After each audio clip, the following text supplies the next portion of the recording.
पश्चिम बंगाल के कोलकाता में एक अंडर ट्रेनी डॉक्टर को RG medical college and hospital का मामला है। उसका गैंगरेप हुआ और बर्बरता से उसकी हत्या कर दी गई। लोगों ने निर्भया 2 केस बना करके इस पर ट्रेंड चलाया, अपनी सहानुभूति पोस्ट की सोशल मीडिया के माध्यम से।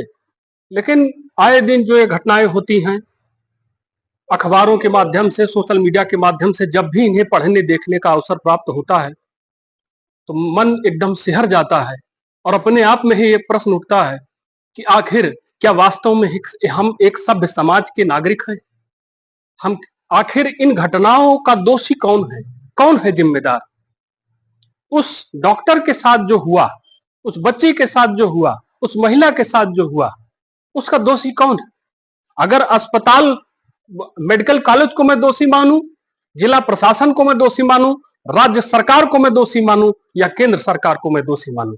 अगर देखा जाए तो केंद्र सरकार कहती है, राज्य सरकार कहते हैं कि बेटी बचाओ बेटी पढ़ाओ। क्या ये नारे दीवारों पर लिखने से बेटियों का संरक्षण होगा? बेटियां बचेंगी, बेटियां पढ़ेंगी? ये खोखली बातें करने से बेटियां नहीं बचेंगी। उसके लिए कठोर कानून के साथ साथ कठोर अनुपालन भी जरूरी होता है। जो उस बच्चे के साथ हुआ, समाज में जो कुछ भी हो रहा है, किसी नागरिक की सुरक्षा करना, नागरिकों की सुरक्षा करना सरकार का प्राथमिक दायित्व होता है। और एक सभ्य समाज के तौर पर हमें स्वयं से प्रश्न पूछना चाहिए, भेड़िए हमारे आपके समाज में, हमारे आपके आसपास घूम रहे हैं, इनकी तादाद कितनी है, कितनी संख्या में है, और ये यहां पनप रहे हैं, आगे बढ़ रहे हैं, व्यवस्था का इनके भीतर कोई खौफ नहीं है, तो इसका जिम्मेदार कौन है? क्या हम सब जिम्मेदार नहीं है? उस बच्ची का बलात्कार हुआ, उस बेटी का बलात्कार हुआ, तो उसके लिए जिम्मेदार ना सिर्फ वो लोग हैं, only the perpetrators, only the culprits are not to blame, entire system is to blame. The government says we protect girl child, we promote girl child education. What's going on?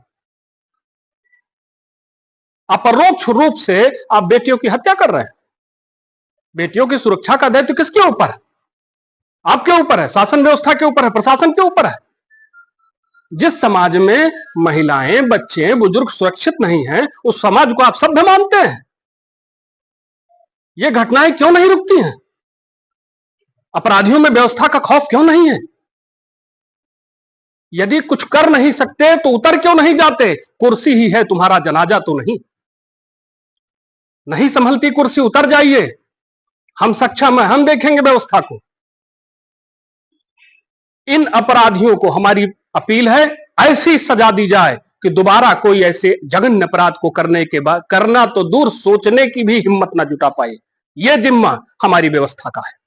एक समांतर व्यवस्था, अपराधी पूरी व्यवस्था को चुनौती देकर के जो समांतर व्यवस्था चला रहे हैं, सत्ता के संरक्षण में, माफियाओं के संरक्षण में, और अनाचार लगातार करते जा रहे हैं, इसके लिए जिम्मेदार, आज उस बेटी का बलात्कार हुआ तो न सिर्फ वो दोषी हैं, हम दोषी हैं, आप दोषी हैं, ये समाज दोषी है, ये सिस्टम दोषी है, केंद्र सरकार दोषी है, राज्य सरकार दोषी है, हम सब दोषी हैं।